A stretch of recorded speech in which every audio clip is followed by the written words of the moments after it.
ensuite, j'ai découvert, en rentrant dans l'adolescence, que tiens, il y a des sujets où nous, les femmes, on est confrontées et personne n'en parle. Et en fait, c'est quand même super désagréable de les vivre seules.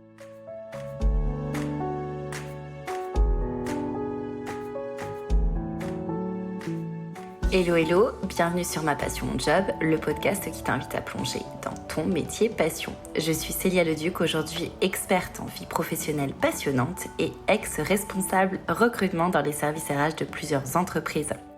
Ma mission, c'est d'aider chacune et chacun à vivre du job qui le passionne réellement.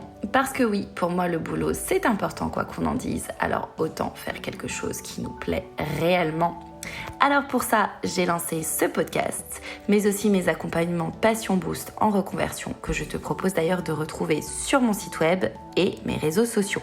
Avant de commencer, je voudrais te remercier pour l'écoute des épisodes et surtout si tu aimes le podcast et que tu as envie de m'aider à le faire connaître, tu peux me laisser un petit commentaire sur Apple Podcasts ou iTunes avec une note de 5 étoiles. Vraiment, c'est le meilleur moyen de me le dire.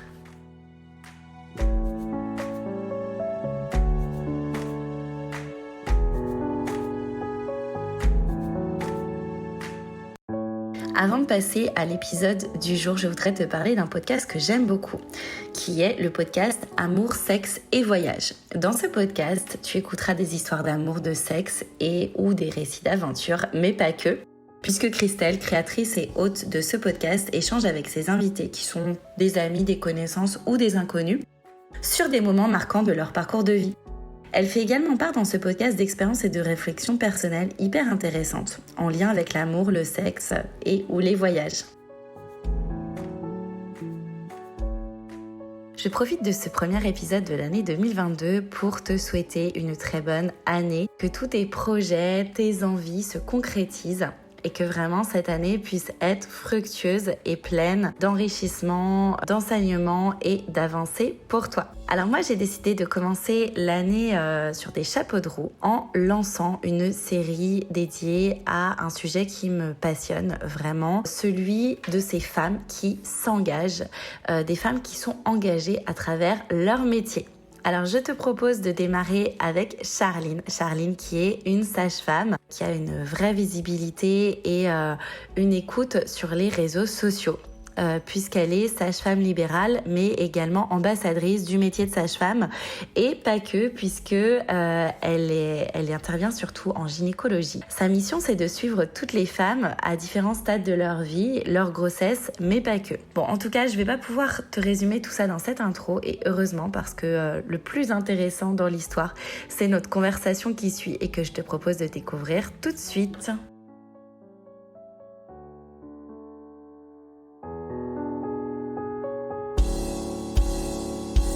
Hello Charline.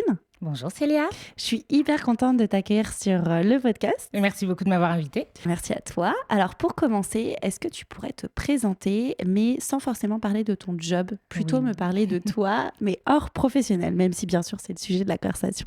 Bien sûr. Donc je m'appelle Charline. Je suis une femme de 30 ans et si je dois me présenter sans parler de mon job, je dirais que je suis quelqu'un de plutôt enthousiaste et dynamique qui aime très fortement la vie et qui croit très fort en la vie et qui aime le sport, notamment le running, le fitness, la muscu. Et voilà, globalement, j'aime bien kiffer la vie. Génial. Pour commencer, justement, est-ce que tu pourrais nous dire quel est ton job et nous dire un petit peu ta mission, qu'est-ce que tu fais au quotidien ? Bien sûr, donc je suis sage-femme. Je suis sage-femme depuis 6 ans. J'ai d'abord travaillé en hospitalier. Et là, ça va faire 3 ans que je suis maintenant en libéral et donc j'ai ce travail-là au quotidien dans mon cabinet. Et à côté de ça, je tiens également un compte Instagram où je donne de l'information santé autour de la santé de la femme. En gros, je donne sur les réseaux sociaux de l'information que je donne tous les jours au quotidien avec mes patientes, mais juste de manière publique. C'est hyper intéressant pour la petite histoire. C'est un petit peu comme ça que je t'ai découverte via ce compte, et parce que tu donnes vraiment parfois des infos, des choses qu'on ne sait pas, enfin des choses qui ne se disent pas en fait, et que toi tu vas complètement vulgariser entre guillemets. C'est exactement ça. Mon but, donc, c'est pas du tout, évidemment, de faire des consultations en ligne. C'est vraiment ces infos qu'on peut répéter tous les jours en tant que professionnel de santé au quotidien en face de patientes, mais qui sont impersonnelles et qui concernent beaucoup de monde. Eh bien, je fais en sorte qu'elles soient disponibles et simplement, et effectivement, parfois des questions qu'on n'ose pas forcément poser. Et je les démystifie parce que c'est mon job et donc je m'en fiche d'en parler. Génial. Et justement, ta mission, est-ce que tu t'es donné une mission par rapport au métier de sage-femme aussi? Qu'est-ce que tu pourrais nous dire sur ce job? Parce que c'est quand même un job qui est compliqué. Il y a peut-être des choses... Tu es un peu comme une ambassadrice, en fait. Mais donc, pourquoi? Qu'est-ce qui t'anime, en fait, à travers ça? Alors, qu'est-ce qui m'anime? Je vais pas te la faire courte. Pas de problème. Alors, en fait, juste, je remonte un petit peu. Pour la petite histoire, j'ai pas toujours voulu être sage-femme. Quand je suis rentrée en première année de médecine, donc il y a la voie pour devenir sage-femme, je voulais être gynéco. Ok. Mais avant ça, je voulais être psychologue. Avant ça, je voulais être comédienne ou artiste. Enfin, voilà. Ah ouais, je pense que ça pourrait très bien m'aller aussi. Voilà. Mais par contre, j'ai toujours été... En fait, j'ai découvert assez tôt dans mon enfance qu'il était possible, avec notre voix, de porter des messages très forts. Et puis ensuite, j'ai découvert, en rentrant dans l'adolescence, que tiens, il y a des sujets où nous, les femmes, on est confrontées et personne n'en parle. Et en fait, c'est quand même super désagréable de les vivre seules. Ouais, de découvrir des choses. Exactement. Alors qu'on aurait pu nous en parler, quoi. C'est ça. Exemple, les règles. Donc finalement, bref, je suis rentrée en première année de médecine pour devenir gynéco en me disant que je pourrais soigner le corps et l'esprit. Et ça m'a toujours intéressée, la santé de la femme. Et donc en fait, en dehors des réseaux sociaux, moi, donc je suis finalement devenue sage-femme aussi parce que clairement, j'ai découvert la P1 et devenir première gynéco, année de médecine. Voilà. Devenir gynéco devenait compliqué. Et j'ai découvert qu'en fait, en devenant sage-femme, au bout de 5 ans d'études, je pouvais à la fois accompagner des grossesses, à la fois accompagner le suivi gynéco. Et donc, en fait, si j'enlève tout l'aspect suivi des pathologies, je pouvais faire ce que j'avais envie de faire.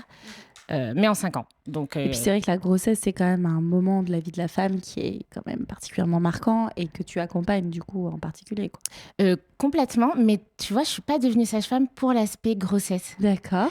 Et c'est pour ça que je suis remontée dans mon histoire, c'est que vraiment ce qui m'intéresse, c'est la santé de la femme. Mais vraiment. Et donc, que ce soit au cabinet ou que ce soit sur les réseaux sociaux, oui, mon but, c'est de vérifier qu'il n'y ait pas de pathologie, les dépister, accompagner,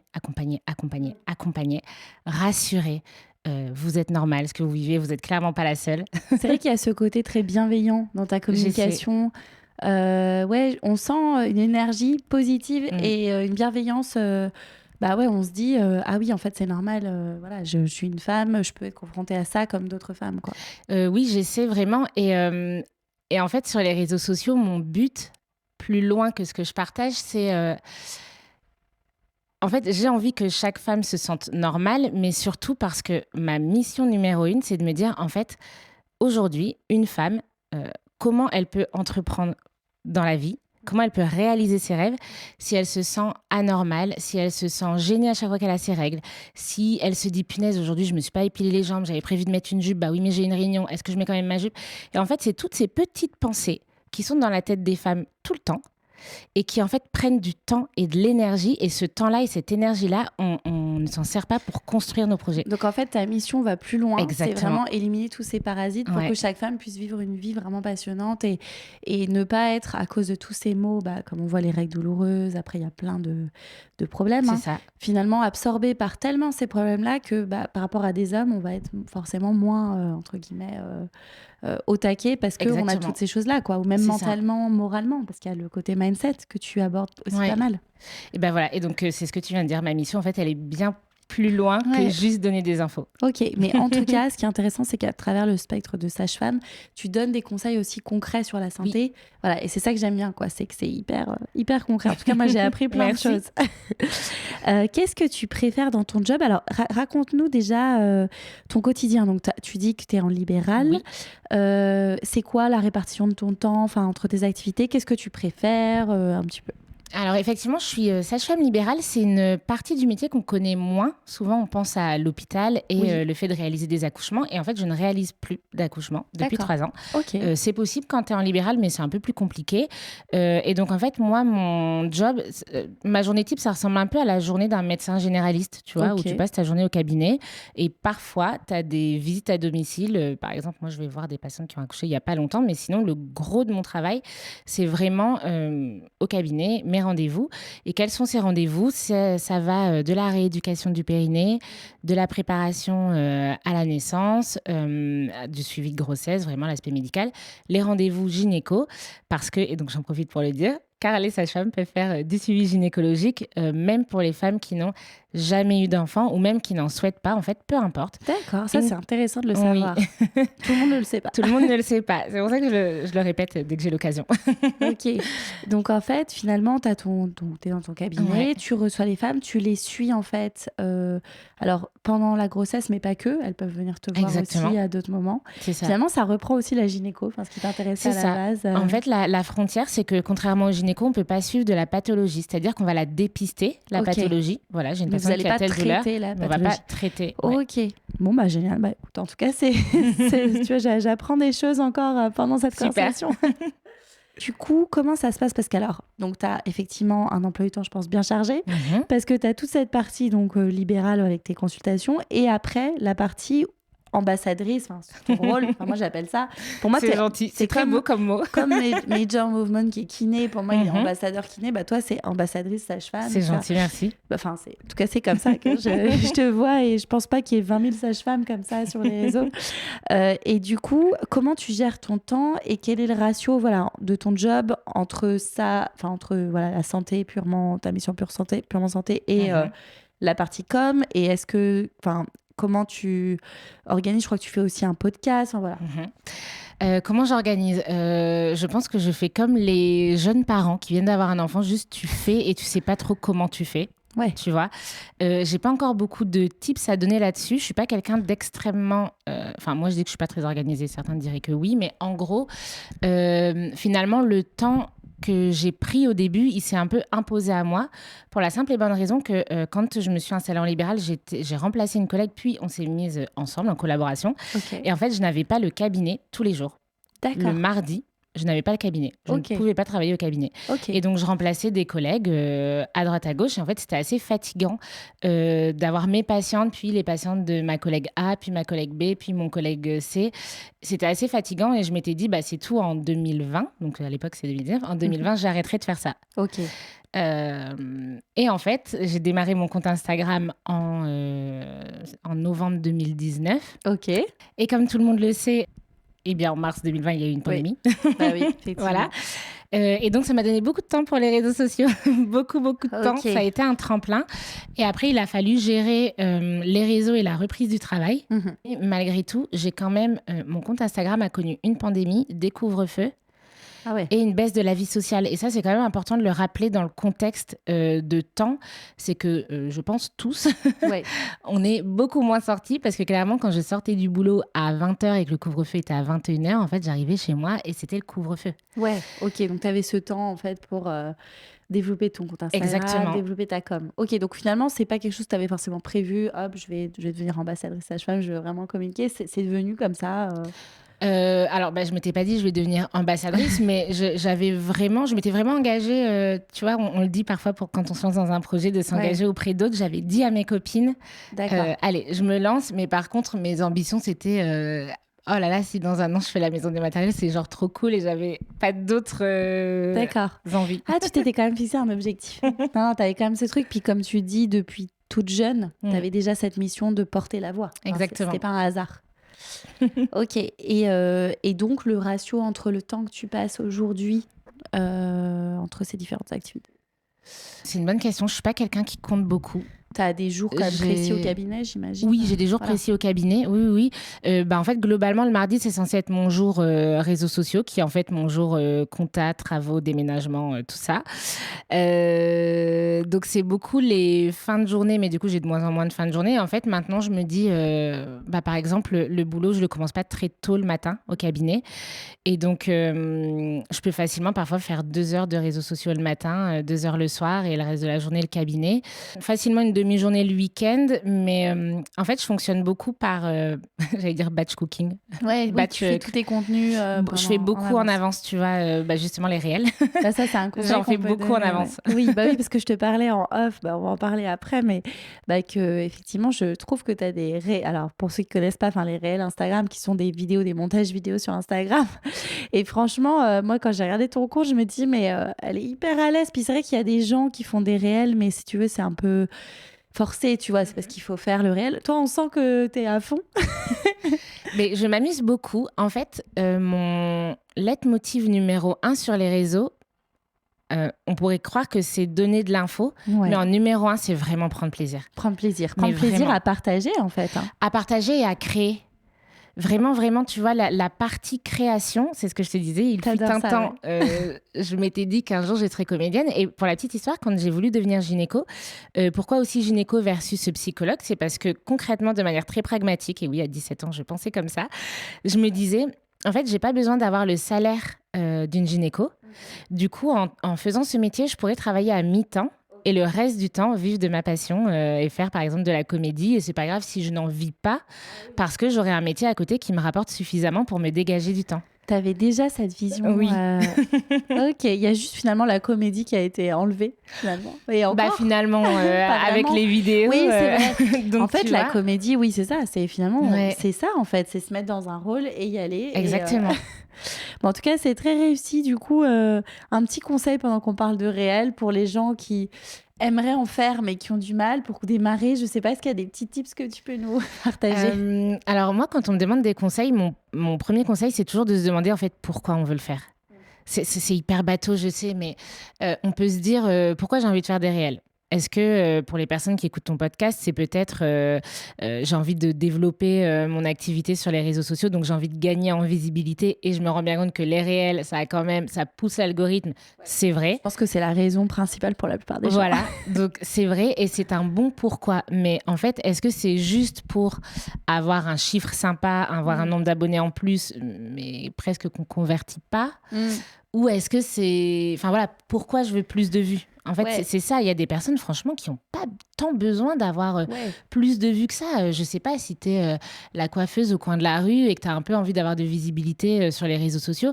Tu n'as pas besoin d'avoir un compte à 100 000 abonnés pour que ton affaire, elle fonctionne. Donc, parfois, on se met la pression plus par comparaison que par réelle nécessité. Il y a des gens qui ne sont pas forcément à l'aise ou qui n'ont pas envie de le faire. Et voilà. Parce que toi, ça t'amuse. C'est ça. Par exemple, si ça ne t'amusait pas, je pense qu'au bout d'un moment...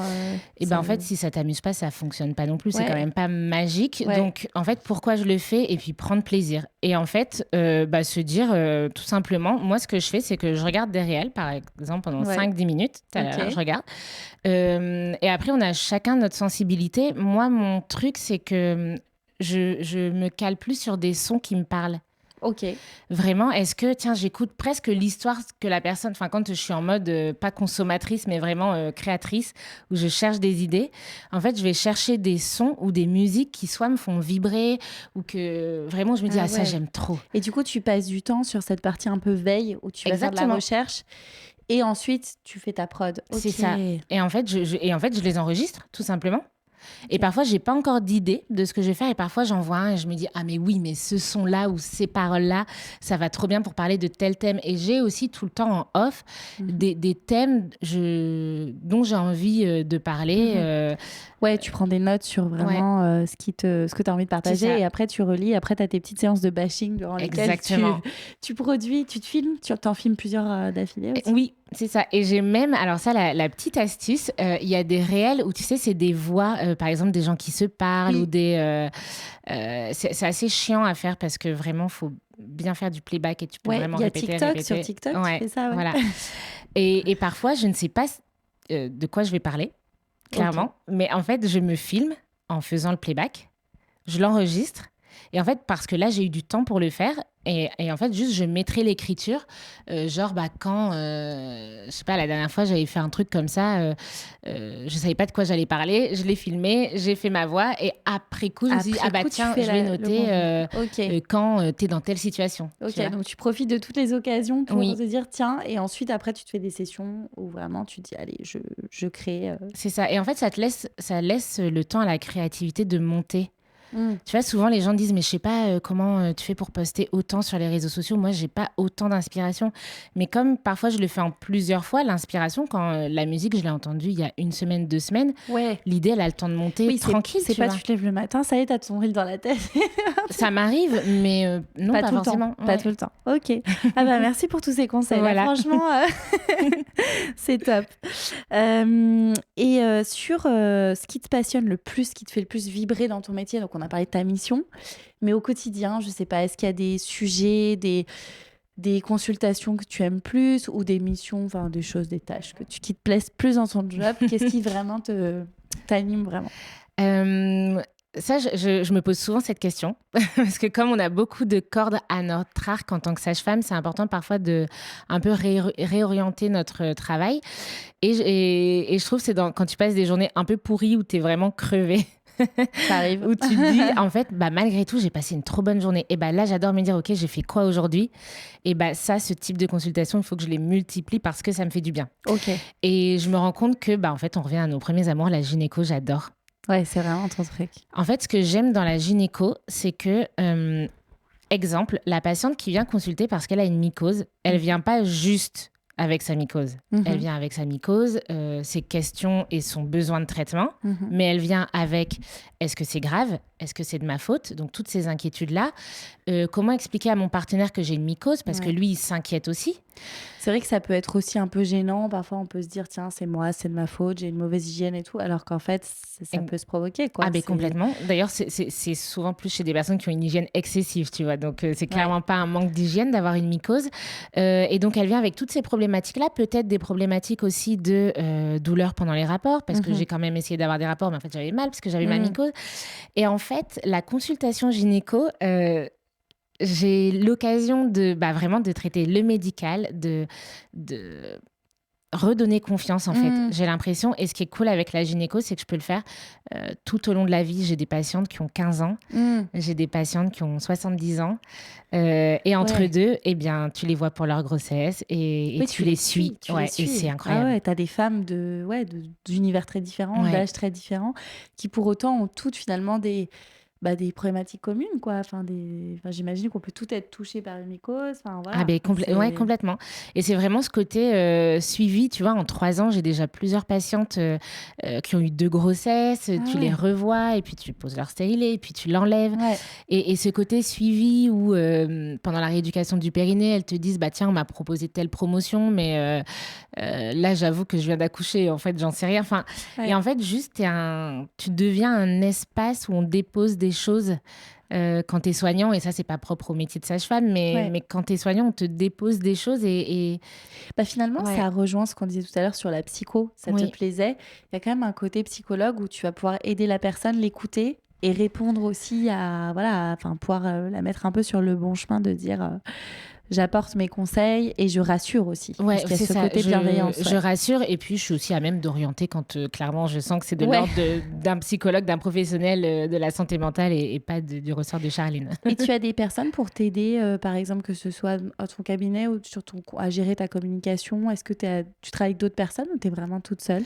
Alors, au cabinet, je travaille avec une autre sage-femme, mais on a vraiment... chacune votre activité? Oui, c'est ça. Mais c'est toujours intéressant d'être avec une collègue quand tu as des questions. Pour le côté vraiment très sage-femme libérale, j'ai un groupe WhatsApp avec des collègues du coin autour de chez moi. Et pareil, quand tu es seule en ville, c'est toujours intéressant. Sur les réseaux sociaux, alors c'est un peu différent. Au début, tu te sens un peu seule quand même.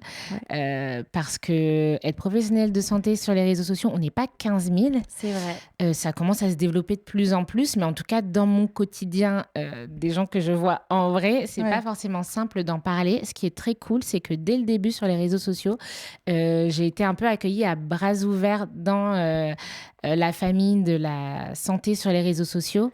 Notamment, on en parlait tout à l'heure avec Major Mouvement, il y a aussi Princesse Périnée. C'est vraiment des personnes qui, très rapidement, m'ont dit « Hey, bonjour, En fait, ça va? ils ont Bienvenue. » vu que tu faisais partie de la team. Et puis aussi avec d'autres collègues sages-femmes sur les réseaux sociaux, très rapidement, on a vite échangé. C'est quand même très spécifique, la santé. Enfin, il y a des choses que tu peux communiquer moins. Exactement. Enfin, il y a des peut-être règles. les enjeux ne sont pas les mêmes que si tu communiquais dans le domaine du spectacle ou autre chose. Complètement. En termes, là, tu vois, depuis tout à l'heure, tu emploies le mot communication. Et c'est rigolo parce que moi, j'emploie pas ce mot quand je parle de ce que je fais sur les réseaux.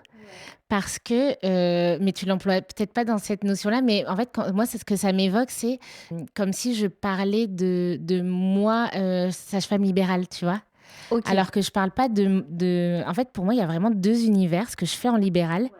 Et quand je suis sur les réseaux, c'est vraiment pas pour parler de moi, Charline, sage-femme libérale, et pour pas attirer des personnes vers moi. Je dis jamais où je travaille, mon nom de famille, où me trouver. Par contre, effectivement, je communique sur la santé, mais pas moi. C'est pas moi que je mets en avant. C'est pas toi que tu vas mettre en avant. C'est Tu vois les thématiques. Exactement. T'as beaucoup de sujets, c'est très riche. Ouais. Et donc, on a tout simplement un code de déontologie aussi où on ne peut pas tout dire, notamment se faire de la publicité, c'est interdit. J'avoue que moi, de toute façon, même si c'était autorisé, je n'en ai pas envie non plus. Au même titre que on n'est pas des influenceurs où on ne peut pas vendre des produits non plus. Ah oui, j'allais te demander, est-ce que l'activité de com te rapporte de l'argent?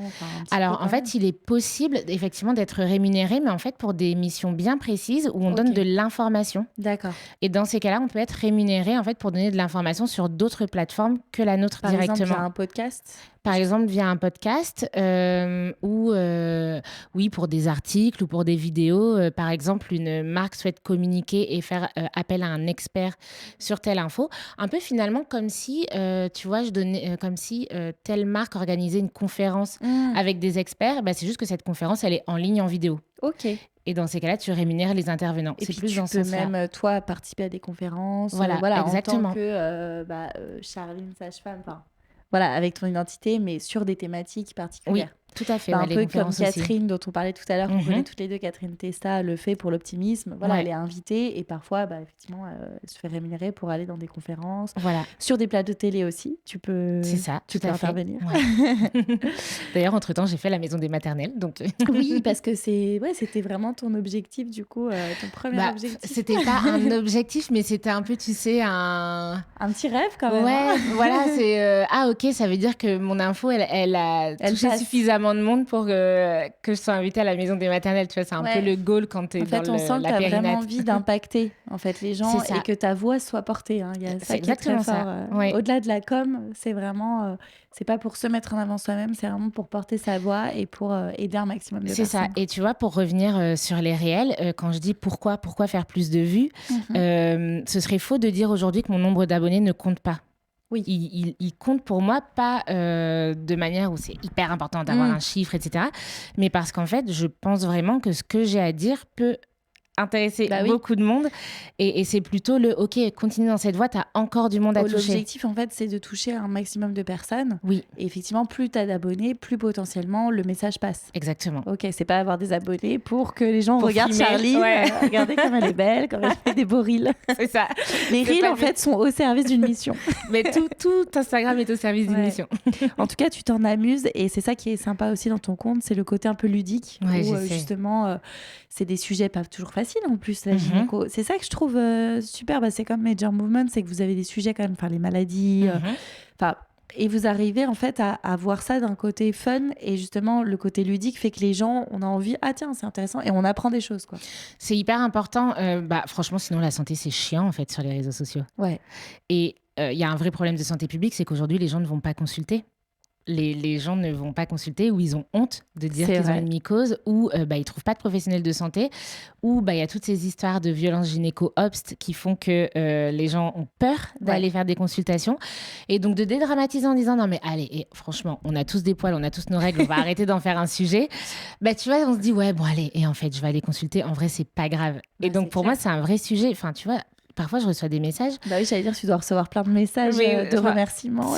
J'avoue que c'est très gratifiant. Bah oui, en toute surtout quand honnêteté. ça touche à la santé, je trouve, parce que Exactement. c'est encore plus fort, quoi. Enfin, c'est que tu te dis, ça se trouve, quelqu'un va aller mieux grâce à moi. Enfin, Bah, c'est ça, quand quelqu'un me dit bah écoute Charline, j'ai osé aller faire mon premier frottis après avoir vu telle vidéo, je me suis dit, enfin tu vois, le frottis, c'est quand même le dépistage du cancer du col. Si on lui diagnostique un cancer du col, elle aura peut-être gagné autant de temps parce qu'elle l'aura fait tout de suite à ma vidéo et pas dans 5 ans parce qu'elle avait peur. Et c'est vrai que ça, notamment pour le frottis ou d'autres choses, on le voit beaucoup dans des campagnes un peu, tu vois, officielles, Oui.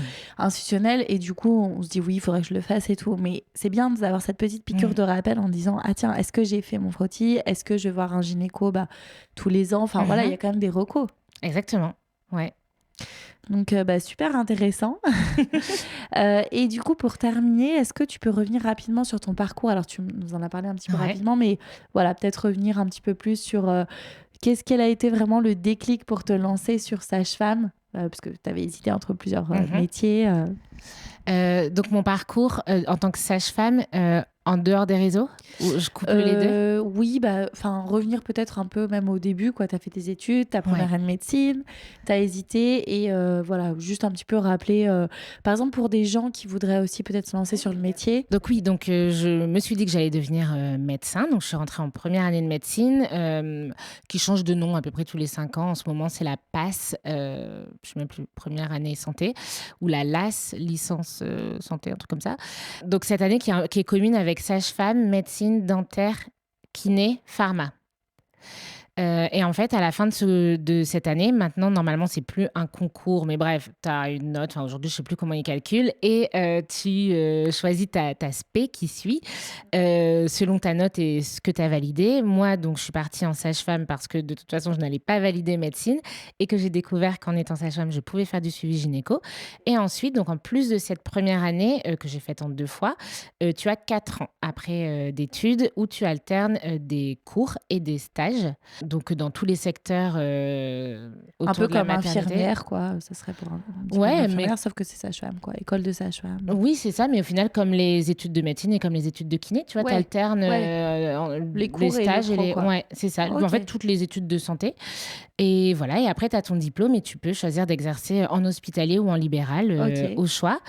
Et les réseaux sociaux, dans la foulée, en fait, quand je travaillais à l'hôpital, je travaillais notamment dans une maternité. Oui, parce que tu as commencé par travailler, tu t'es pas lancée tout de suite en libéral. Non, tu as commencé à travailler en hôpital. Ça a toujours été mon objectif de travailler en libéral, mais je me sentais pas les épaules, donc j'ai été diplômée à 24 ans, bientôt 25. Je sentais que je n'allais pas avoir les épaules pour tenir. En fait, mine de rien, c'est un peu être un peu auto-entrepreneur, d'avoir son cabinet libéral, tu es seule face à ta compta et à tes charges. Surtout quand on sort des études, c'est pas forcément ce qu'il y a de plus simple. Et donc l'idée de continuer à me faire la main en hospitalier me disait bien. Et puis finalement, j'ai quitté l'hôpital un peu plus tôt que ce que je m'étais dit. Je m'étais dit, bon allez, je reste 5 ans à l'hôpital. Au final, au bout de 3 ans et demi, bientôt 4, je n'en pouvais plus. C'est compliqué de travailler à l'hôpital. Les conditions sont pas toujours faciles. Voilà. Et donc, bref, je suis allée en libéral. Et quand j'étais en hospitalier, je travaillais dans une grosse maternité où il y avait vraiment tout type de population. Et quand tu travailles en hospitalier, tu rencontres les patientes quand elles viennent accoucher. Si elles n'ont pas fait de prépa, si elles n'ont pas été informées, presque il est trop tard. Et elles attendent de toi beaucoup d'infos, beaucoup d'accompagnement, sauf qu'en réalité, les conditions de travail ne rendent pas possible toutes ces infos et tout cet accompagnement. Et j'étais vraiment frustrée. Et donc, je me suis dit, non, mais en fait, c'est tout. Tu as toujours voulu faire du libéral, va plutôt dans le avant, parce que j'adore cet accompagnement en amont, un peu comme un coach sportif. Je te donne toutes les billes. Par contre, je ne serai peut-être pas là le jour de la compète, mais tu as tout ce qu'il faut. On a vu ensemble, je te fais confiance. Ok, ouais, c'est ça, c'est du coaching en fait. C'est ça, un peu, ouais. Et donc le libéral, et finalement, j'ai toujours eu ce truc, pour te dire, je te retrace la chronologie des réseaux sociaux, je peux remonter, je pense, quand j'avais 8 ans et que j'ai découvert Martin Luther King, et là on va se dire, ça va, elle se prend pas pour de la merde, mais... Ça a été le déclic. À l'époque, oui, quand j'avais 8 ans, je pensais à ça. Non, mais en fait... Quand j'ai découvert Martin Luther King, donc pour ceux qui ne savent pas encore à quoi je ressemble et qui juste écoutent ce podcast, je suis métisse. Là, j'ai les cheveux bouclés, mais je me les ai lissés quasiment toute ma vie avant ces 3 dernières années. Et donc, j'étais dans une ville où j'étais différente par rapport aux autres. J'ai découvert l'histoire de Martin Luther King quand j'avais 8 ans et je me suis dit, waouh, tu te rends compte, il y a un mec, il est noir, il a parlé devant des milliers de personnes et il a changé le monde. C'est un raccourci, mais globalement, en fait, ta voix, elle peut changer les choses. Et vraiment, je me souviens très bien qu'en primaire, je me suis dit, en fait, ta voix, elle peut changer les choses. Ah ouais, c'est ce qu'on disait tout à l'heure, porter sa voix en se disant, si lui l'a fait, moi aussi je peux le faire. C'est exactement ça. Et ensuite, on se retrouve où j'étais la première de mes copines à avoir ses règles. Donc, c'était moi qui donnais les infos à mes copines. Puis très rapidement, quand s'est posé les questions de contraception, de rapport, etc., eh bien, en fait, à l'époque, donc attends, quand on se posait les questions de sexualité, je sais pas, on était en peut-être genre 2004, un truc comme ça, et plus, j'allais chercher sur Internet des infos. Donc, tu vois, à l'époque, on était sur la DSL, je crois. Ok, c'est quand même, ça remonte à loin. Hein. Ça remonte à loin. Et ça, je l'avais dit à personne. Je l'ai dit, tu vois, à mes meilleures copines de l'époque, il y a pas longtemps. J'avais créé un Skyblog où je donnais des infos. Ah, ne faites pas ça. Mais c'est là où je me dis, la nana, elle a 14 ans, elle donne des infos contraception sur un Skyblog anonyme, quoi. Donc, vérifiez qui vous donne des infos sur les réseaux sociaux. T'avais déjà la vocation, quand même. Ouais. Si ça se trouve, les infos étaient, en tout cas, elles étaient plutôt bien sourcées. Franchement, je sourçais déjà mes infos. Mais du coup, j'ai vraiment toujours eu ça. Ouais. C'était vraiment quelque chose de partager les astuces, de transmettre autour de ce sujet-là. C'est ça te passionnait, quoi. Oui. Ok, donc ton métier passion n'est pas dû au hasard, je pense. Clairement pas. Et c'est pour ça que, enfin voilà, je suis vraiment passionnée. Et qu'est-ce que tu penses, alors rapidement, mais du métier de sage-femme et de justement tout ce qui s'est passé autour du métier de sage-femme, les revendications, parce que c'est compliqué. Oui. Toi, comment tu as vécu ça un petit peu et comment toi, tu peux en parler Pour faire court, aujourd'hui, donc on est 23 000 sages-femmes, c'est pas beaucoup du tout. On est à 97% des femmes et aujourd'hui, le gros problème se pose notamment en hospitalier où il y a un manque d'effectifs. La raison principale, c'est en fait tout simplement à l'hôpital, on dit pour autant d'accouchements par an et autant de salles de naissance, il y a autant de sages-femmes nécessaires. Sauf qu'en réalité, tu peux pas dire 3 accouchements, une sage-femme, ça suffit. Si les 3 accouchements se passent hyper simplement, oui, une seule sage-femme peut gérer presque 3 accouchements, 3 patientes en travail en même temps. Si y en a une qui est en train de faire une hémorragie de la délivrance, l'autre, son enfant ne va pas bien et la troisième, elle va bien. Tu peux pas, en fait. Tu ne peux pas. Ok. Et donc, en fait, il y a un décalage entre la réalité et le décret, tout simplement. Et aujourd'hui, les sages-femmes sont à bout de souffle, clairement. Elles, physiquement et mentalement, c'est compliqué de travailler. Il n'y a pas que le salaire, parce qu'effectivement, il y a eu, je crois, une augmentation du salaire. C'est ça, il y a un problème de salaire, mais il n'y a pas que ça. C'est compliqué. Ouais. En fait, tu rentres chez toi avec la sensation d'avoir mal bossé. Tu rentres chez toi avec des patients qui ne sont pas forcément contents du travail que tu leur as proposé parce que tu n'étais pas très disponible. Donc, en fait, personne n'est content. Ni les patients, ni les soignants. Il y a juste l'hospitalier qui se dit on n'a pas perdu trop d'argent parce qu'il n'y a pas trop de sages-femmes et tout le monde est vivant, donc tout le monde va bien. Ouais, c'est incroyable. Ouais. Du coup, tu es vachement engagée pour ça, pour la cause. Enfin, tu fais partie, même si toi, tu es en libéral, tu sais ce que c'est, puisque tu as travaillé en plus en hôpital. Oui. Et puis, pour la santé mentale et physique de nos patients, en fait, c'est important de vraiment revoir les conditions de travail des sages-femmes. Carrément. Enfin, c'est tellement un métier... Enfin, je sais que tous les métiers sont importants, mais pour le coup, pour les femmes, aujourd'hui, c'est essentiel, quoi. Et pourquoi ils ne seraient pas valorisés à sa juste valeur et aussi... les conditions doivent permettre en fait d'exercer le job correctement, quoi. Ça donne une bonne idée de à quel point la naissance est respectée en France, en fait. On a une politique très nataliste, mais dans quelles conditions on est aujourd'hui et dans quelles conditions on accompagne la naissance aujourd'hui en France, ça donne un peu une idée de à quel point on considère la naissance. Et finalement, pour aller toujours un peu plus loin, tu vois, militer pour ça, c'est aussi militer par, en fait, cette femme qui aura accouché et qui aura peut-être mal vécu son accouchement parce que mauvais accompagnement, est-ce qu'elle va vraiment, dans quelles conditions elle va reprendre le boulot ? Enfin, tu vois, l'impact, il est bien plus important que juste l'instant T. Ouais. Donc, si on valorise une naissance, ça veut dire qu'on valorise la parentalité. Donc, on ne te pointe pas du doigt quand tu annonces que tu es enceinte dans ton entreprise. On t'accompagne. Quand tu reviens, tu as ton poste. Ouais, en fait, c'est ça, c'est qu'en France, ça suit pas quoi derrière. Exactement. Bah, on en parle aussi, bon, on va pas en parler de trop longtemps, mais il y a beaucoup de podcasts justement sur la maternité et sur les femmes. Le problème conciliation vie privée, vie pro, où, ok, alors on encourage à avoir des enfants, etc. Mais derrière, on revient au travail, ah bah non, elle va prendre un 80%, tu prends un 80%, tu dois travailler, enfin, t'es moins payé, tu dois travailler sur ton jour off, enfin voilà. Donc effectivement, comme tu dis, il faut encourager tout le reste et il faut un petit peu faire bouger les choses. Donc en tout cas, des personnes comme toi, j'imagine il y a aussi pas mal de personnes engagées là-dessus, peuvent effectivement faire bouger les choses au-delà de la simple rémunération qui est importante, mais il n'y a pas que ça. Il n'y a pas que ça. Super, on va maintenant passer à la fin de cette conversation qui est le petit passion quiz pour mieux te connaître. Très bien. Voilà. Alors, est-ce que tu es prête, Charline ? Je suis prête, donc je dois faire des réponses courtes. Alors courte, moyenne. Tu peux quand même commenter un petit peu. Ça oui. Sinon c'est pas drôle. C'est le passion quiz.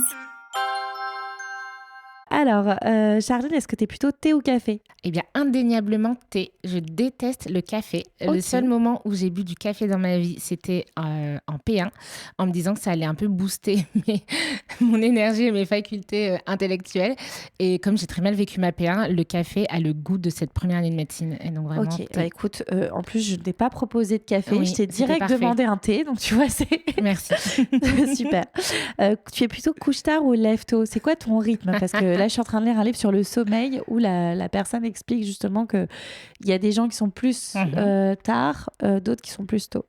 Alors, je pense que mon rythme naturel, c'est plutôt de ne pas dormir énormément. J'ai toujours été très lève-tôt. Toujours. Je le suis un peu moins parce qu'en fait, je suis un peu fatiguée, mais globalement, je suis un peu couche-tard. Après, je ne sais pas ce que tout le monde appelle couche-tard, mais j'ai du mal à me coucher avant 23h, 23h30. T'es plus efficace le soir, en tout cas. Non, je suis plus efficace le matin. Ah, plus le matin. Mais j'ai du mal parce que... Tu sais, quand t'es passionné, parfois t'as du mal le soir à te dire là j'arrête. C'est vrai que c'est dur. Ouais, et puis il y a les nouvelles idées qui arrivent. Ouais, donc je connais ça. Bon, on peut être un peu les deux aussi. Hein. Du coup, je suis un peu couche-tard, lève-tôt. Une personne qui t'inspire, alors peut-être une personne connue, alors je crois Martin Luther King, mais au-delà de lui, et même une personne peut-être dans ton entourage ou...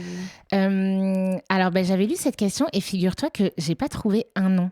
En fait, je suis très admirative de beaucoup de monde. J'ai cette faculté de voir vraiment le meilleur dans plein de monde et je suis un peu inspirée. Je suis du genre à, tu sais, aller piocher le meilleur de chacun, de chaque personne que je rencontre dans la vie. Et il n'y a pas une personne où je me dis, punaise, cette personne, quand j'ai un coup de mou, je m'inspire de cette personne. Si je dois quand même en citer. Ah oui, obligé. Mais non, mais juste, vraiment, c'est un vrai problème et j'ai été confrontée à ça parce que... Après, si c'est toi, ça te parle comme ça, voilà. Ouais, mais sinon, globalement, je suis inspirée par ma maman aussi. Ah, ouais, c'est vraiment une femme très forte. C'est mignon. Un livre qui t'a marqué et que tu aimerais partager ici Eh bien, c'est un livre que j'ai lu quand j'étais en première et qu'on préparait le bac français. Et j'ai lu Huis clos de Sartre. Oui, je sors les classiques. Pourtant, je ne suis pas du genre à lire les classiques, mais vraiment, en fait, il est hyper simple à lire. C'est une nouvelle. Donc vraiment, je ne sais pas combien de pages j'ai fait, mais pas beaucoup. Et c'est de là où est tirée la phrase « L'enfer, c'est les autres », qu'on a tous déjà entendue. Et quand je l'ai lue, cette nouvelle, et que la phrase est sortie, je me suis dit... Mais tellement. Et vraiment, en fait, l'enfer, c'est les autres. C'est vraiment... on a l'impression que la journée, elle est pourrie quand t'as pas ci ou quand t'as pas ça, machin. Mais en fait, les personnes qui t'entourent, c'est incroyable comment ça peut faire de ta vie un enfer ou un paradis. Ça, c'est vrai. C'est vrai. C'est pas tout le monde, mais il y a des gens qui peuvent nous on va dire, bousiller le moral, alors que d'autres, c'est l'inverse, ouais. Non, c'est clair. D'où l'intérêt de bien s'entourer. Tout à fait. Parce que c'est vrai qu'on dit oui, les autres, il faut pas se préoccuper, mais mine de rien, voilà, quand on côtoie des personnes, ça a forcément un impact. Je suis complètement d'accord avec ce que tu dis. Quelque chose que tu adores chez les autres, justement, une qualité chez des gens qui seraient du coup plus positifs. Alors, j'aime plein de choses. J'aime les gens, j'aime l'être humain et j'aime la vie. C'est vrai en plus. Ouais. Je peux ne pas en choisir qu'une, je peux pas en choisir qu'une. Plusieurs. Ouais. Allez, c'est parti. Moi, ce que j'aime chez les gens, c'est l'ouverture d'esprit, le côté un peu dépassement de soi, mais pas genre à tout prix, toujours plus, mais plutôt le côté allez, j'y vais, tu vois, la mise en action. Ça, j'aime beaucoup. Et le côté, en fait, pour moi, c'est hyper important. Et juste la politesse et le prendre soin de l'autre. Je vois ce que tu veux Ouais. dire, la bienveillance. Oui, c'est ça. Et du coup, à l'inverse, ce que j'ai plus de mal, et pourtant, vraiment, parfois, j'ai un peu du mal à voir les défauts des autres qui me portent parfois préjudice. Mais en ce moment, le truc où je me dis, en fait, stop, là, ça me saoule, c'est franchement les gens qui font pas d'efforts pour juste être un peu sympa ou un peu poli. En fait, vraiment, on n'est pas obligé d'être tous potes, on n'est pas obligé de se calculer, on peut s'ignorer.